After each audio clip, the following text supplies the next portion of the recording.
right now for this dire position, for this strike position right now, that we're looking for goals. We're looking for immediate goals. We're not looking for someone to come and say, give him 2 to 3 seasons. We're looking for immediate goals. I think that we need to sign a more experienced striker. Yo, you guys, what is good, man? Welcome back to Real United Talk, where we talk about all matters Real Madrid and Man United. This is going to be a United Matters episode, and today we're going to be talking about United striker conundrum. We're linked with so many strikers right now, and you know, we're United are always going to be linked with so many people. Everything that's going around right now is just rumors and everything. But if there's one thing that's been made clear, is that United are going for a striker this summer. And honestly, like, we need one. Like, we all know our striking situation. Our strikers at the moment are not cutting it. You know, we need goals, or we're not getting those goals from our current options. So yeah, we do need a striker. And you know, we're linked with multiple names, and the names going around right now are Victor Osimhen at Galatasaray, Victor Gyökeres at Sporting Lisbon, and the nearest name on the list, Hugo Ekitike at Frankfurt. Now, like I said before, all of these are just rumors, you know, it's just everything that's going around the media and everything. But like, you know, these are the names that are constantly circling around. Ekitike is obviously the most recent one. And I'm going to talk about all these guys individually and what I think about them potentially being our next striker. But before I do that, I'm going to tell you what I think Man United actually need in a striker first. And then I can now talk about them individually, so you have more of an idea of what I'm trying to say. So, in my opinion, I honestly think that Man United need an experienced striker. I honestly think that Man United needs someone that, like, you know, is strong-headed, someone that is like strong. Like, we need someone that is more experienced. Like, we don't need all these youngins and everything. Like, I know Man United, I know every team in Europe wants to go for like the youngest striker, and every team wants to go for like that up-and-coming guy and everything. But Man United don't currently have that environment to raise like young talent. And like, look at all the talent that was signed in the past. Like, look at all the people that were destined to be like great. Look at Martial, Ballon d'Or clause. Look at Sancho. Bro, Sancho was being talked about in the same conversation as Kylian Mbappe. Obviously, he was not like, nobody said it was going to be as good or anything, but he was being talked about in that same conversation as like one of the like people that are going to be carrying football for years to come. He was in that conversation. And then you also have like our academy guys. Look at Rashford, Garnacho. Like, United have not been the best team for all this young talent. And right now, we're a graveyard for young talent. And I don't like to say that about my club, but it's true. We're a graveyard for young talent. And I just think that right now, given how dire our striking situation is, given our lack of goals, our heavy lack of goals in that attack, I do think that we need someone that can like just come in and like, you know, we know what to expect from them. Like, honestly, all that thing about like, oh, you know, we need to give this guy time, you know, he needs 4 to 5 seasons, he needs 3 seasons to season, he needs 2 seasons to adapt to the Premier League. That's not what we need right now. I love going for like young talent. I love talented players, you know, that's the, like, you don't want to be going for like these 30 years and everything. But let's be real, if I told you to tell me our best strikers since like 2014, 2015, around that time, if I told you tell me our best strikers in those years, you'll be mentioning Zlatan Ibrahimovic, you'll be mentioning Cristiano Ronaldo, and we all remember Cavani. These are the people that you mention. You're not going to mention Martial. Obviously, Martial, the thing about all these guys like Martial, Rashford, you know, they have a special place in our hearts, and they always will. Rashford has a special place in my heart to this day, to this very day. But like, let's be real, like, those are not been our best options in the past years. Like, you know, everything that is going on around the media, United is just like, it's just very like, there's no structure right now. This is not the best place for talent to grow, and this isn't me saying that we shouldn't go for talent. This is me saying that like, oh, talent shouldn't come to United or anything. But I'm saying that for a dire position like this strike right now, I do think that we need someone more experienced. I think we need someone that's been in this game for long. I think we need strong-headed people, strong minded, all these people that like, you know, when all these things are circling around the media and everything, they're just like, F off, like, bro, I'm doing my thing on the pitch, but allow me. That's what we need. Look at this Konya. That's why I love this Konya deal so much. Look at this Konya deal. Like, Konya, you know, everything that's been circling around, you know, they're saying that, oh, he has attitude problems and everything. Bring it here. Bring it here. Should I tell you why? Yes, attitude problems is like one thing. Like, you know, it's one thing where like the attitude is like towards the manager and everything. That's one thing. But if the guy just has like an attitude, like if he just has like personality, that's what we need right now. But we know those people that like, you know, can just be like F the media, bro, F everything. Like all those guys that like, you know, people are booing him and the guy just shoots a belter from like 30 yards, 40 yards or something, ball enters the back of the net. And the guy is just like F you guys and everything. Like that type of thing. That's what we need right now. We need people that are strong headed, bro. Like, we keep on sending this young talent, and you know how like young talent, you know, they're still being molded and everything. They're still like nice guys. They haven't gained enough confidence to be, you know, that arrogant. Like, we need arrogant people, honestly. Like right now, we need people with personality. Like literally, we tried the whole youngster thing with Hoyland and Zexi, and it hasn't worked out. Like, And these guys, the thing about these two guys that are genuinely good players. And Zexi, he has come up since like those Newcastle days when he was good off the pitch and everything. Has come up since then, but he's still not banging in the goals. He's still not that main man that we need. Obviously, like right now, he has proven that he's a good option in strike and also in those camps. I even think that they'll further develop him in the camps more than strike. But it depends on how everything goes in the transfer market, whether they sell Hoyland and everything. But he has proven to be a good player. But Zexi was Syria Young Player of the Season. Why are we bringing off Syria Young Player of the Season? Like, do you get what I mean? Like, we signed Syria Young Player of the Season and it doesn't work out for him. We signed Rasmus Højlund, and Rasmus Højlund is just a perfect example of this whole youngster thing and how, like, Man United don't handle these situations perfectly. Because, like, Højlund was good at Atalanta. Højlund was like an upcoming star, upcoming talent and everything. Yes, but this guy had not had the proper full season as like a starter. He wasn't Atalanta starter. He wasn't like the main man and everything. And Man United signed this guy and just threw him into the fire and just said, yeah, you know what, you are our main man. Like, every single game, every Premier League game, every Champions League game, you are there for us right now. And it's just like, who is he going to learn from? Who is going to like help him in this process and everything? Rasmus Højlund was like 19 or 20 when we signed him. Nobody was there to help him. Nobody was there to coach. So it's just like, who is he going to learn from? And I just feel like we haven't done enough to actually protect Rasmus Højlund, and everything that's going on around him right now is honestly United's fault. Obviously, yes, part of it can be put on him. You can always put accountability on both sides and everything. But I feel like, with United's track record and everything, we just have to put it on United, because I don't think that United have done enough to protect Højlund. Because why is he getting worst signing in Man United history? One of the worst signings in Man United history shouts. Why is he getting one of the worst signings in Premier League history shouts? Why is he getting those shouts? He shouldn't be getting. This guy is 22. This guy is 22. He shouldn't be getting those type of shouts. Like, we shouldn't be talking about players like that. But that's the thing. That's the type of thing that we are right now. We signed those type of young talents. Like I said, Sancho. Sancho was Sancho. Bro, do you know how much I wanted Sancho? Do you know how much I wanted Sancho? Every time I watched him in Champions League and everything, do you know how much I said, if this guy comes to our club, it's over?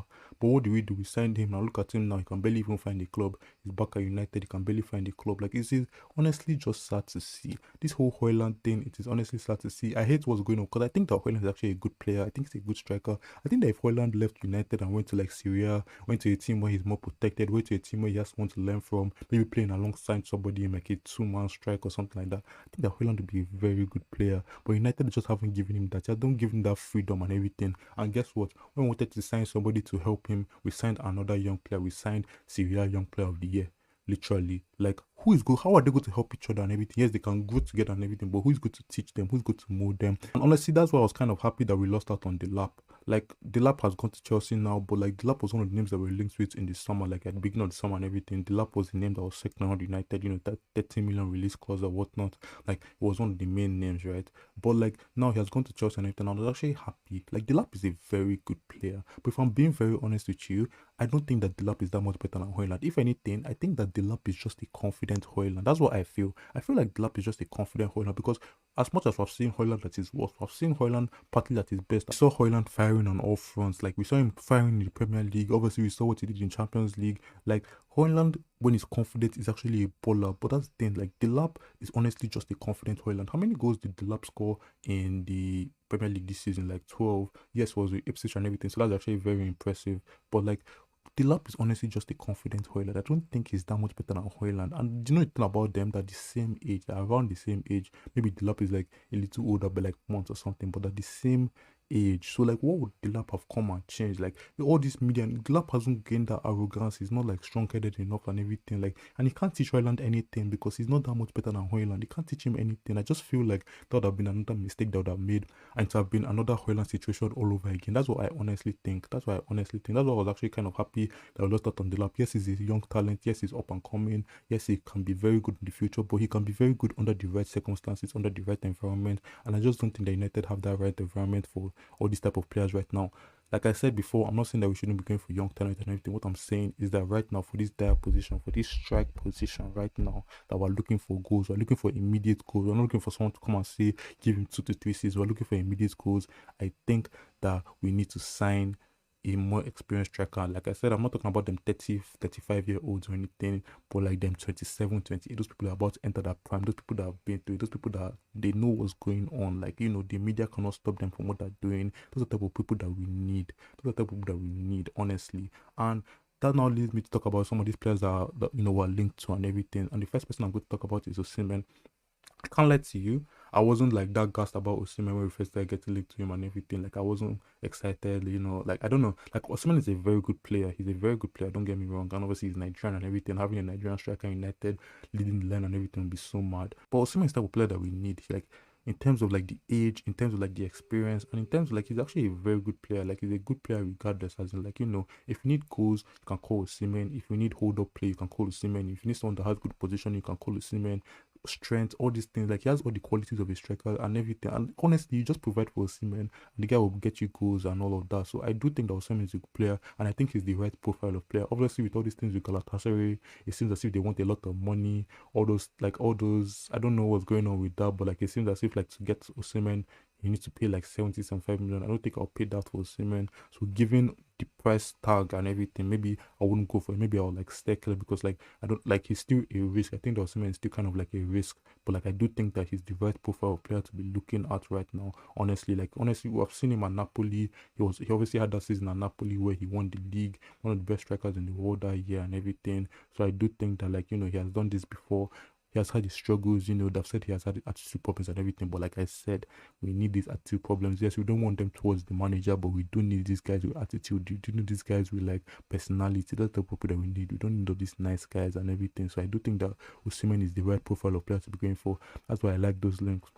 I'm not talking about that. The next person I'm not talking about is Gyökeres. I do think that Gyökeres is also a good player to go for. Gyökeres is also another player that, like, when we first got linked to him, I was like, I don't really know and everything. And that was that Portuguese league tax. It was that Portuguese league tax because, like, I've seen Portuguese league players, all these guys that they have like all this hype around them and everything. We finally signed them and it doesn't work out. We obviously saw it with Nunes, we saw it with Joao Felix and everything. But like I made a whole video about Gyökeres. I'm not going to get so much into it. I think what I'll do, I think I'm just going to like release that video alongside this video or something like that, just so you guys can see what I had to say about Gyökeres. Obviously, he has all these things going around with Arsenal right now that apparently has rejected United for Arsenal, but apparently as well, like the price is too high for Arsenal, so they're going back to Sesko. It's a whole thing going around that. I don't want to pay too much. I don't want to overpay for Gyökeres. I don't want to overpay for any of these guys. But I do think that he's a good player still. The video I made was before all these Arsenal links and everything. So if you see that, just know that was before he was like like these links became like more serious with Arsenal,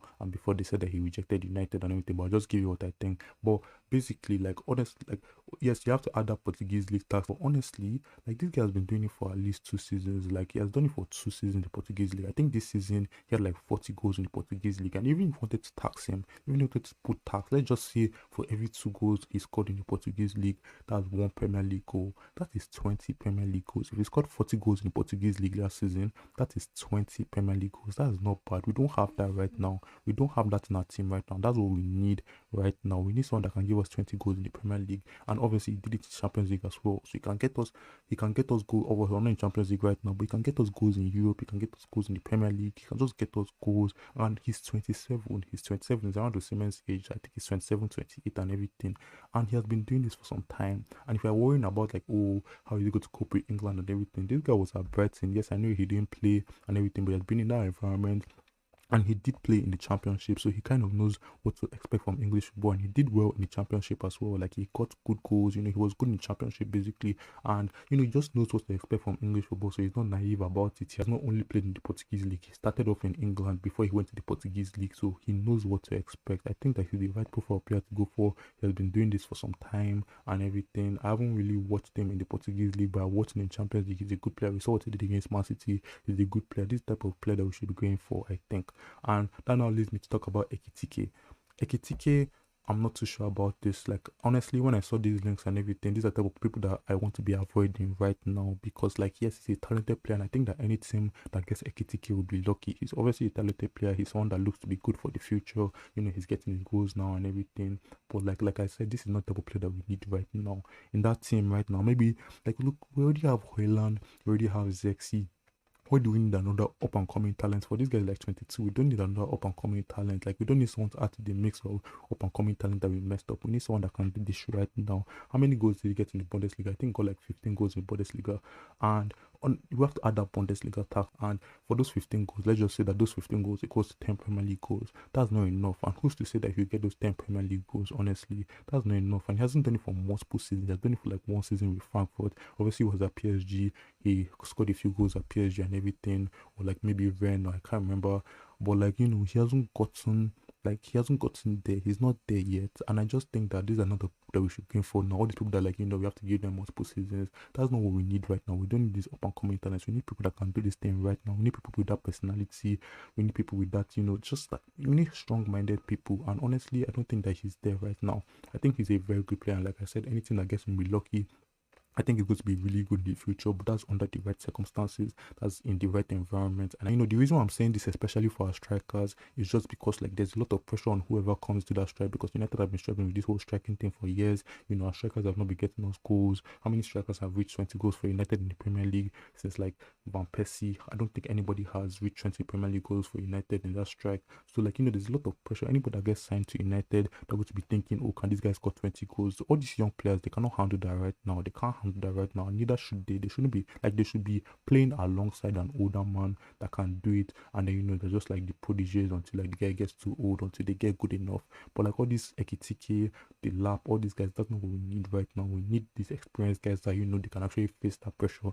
You ask them, can they get 20 Premier League goals? And the answer is yes. At least they can try. At least they can face that pressure, that made for it, like that experienced enough, that strong-minded enough, that been doing this for time. They have that arrogance and everything. That's what we need right now, honestly. So yes, I do think that the Osimhen, Gyökeres type, like that profile of player in terms of like the age and the experience, those are the type of players that we should go in for. And I think that we should stay clear of your Ekitikes and them one, but I think we need to stay clear of those guys. That's not what we need right now. But yeah, that's the end of this episode. Thank you guys again for tuning in. I really appreciate it. I'm going to try and stay consistent, keep on pushing out episodes. And I just hope to see you guys again next time. Safe.